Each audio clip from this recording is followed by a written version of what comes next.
I think we have been kicking around the idea of what is a safe space, and perhaps it's going to be unresolved, but it won't be in the next 1 minute that we have left to do that. So the right not to listen, you've been accused of actually arguing for that, David, is that? I believe in the right to receive information and ideas. In the First Amendment community, we often talk about simply the First Amendment rights of the speaker, but there are also First Amendment rights of the listener, and it's the right to receive information and ideas. And when we shut down the ideas, when we dampen discourse, we're infringing on the right to receive information and ideas as well. See, I think David spoke past the question. I think the answer to your question is, of course, you have a right not to listen. Why does anyone in the world, in public, I may have to put up with it, but in spaces where I want to be left alone and can be left alone, of course I have a right not to listen.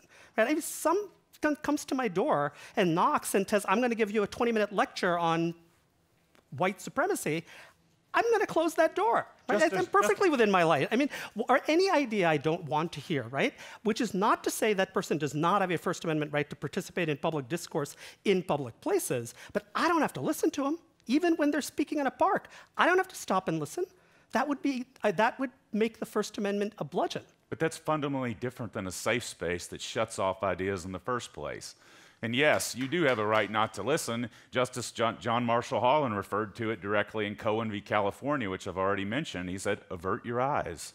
But that's in public places. That was in the LA County courthouse. Well, a lot of college and university campuses are public.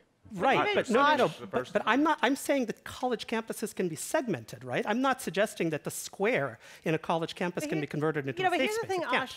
Also, like say a Black House or that meeting you described of, student immigration and activists. There could be a diversity of ideas there. There could be criticism there. There could be deep disputes over tactics, methods, priorities. It can get contentious, and so I think.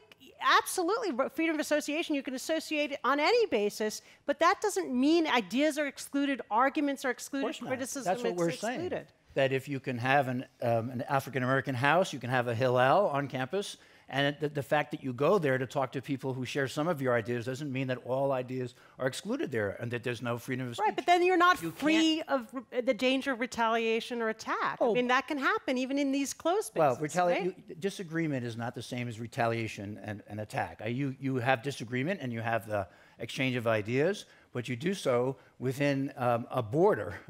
And that is different in classrooms than it is in the Hillel.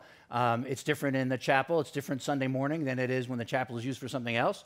And the idea that you couldn't segment the campus into some spaces that are safe for some students some of the time, that seems an odd idea. Okay.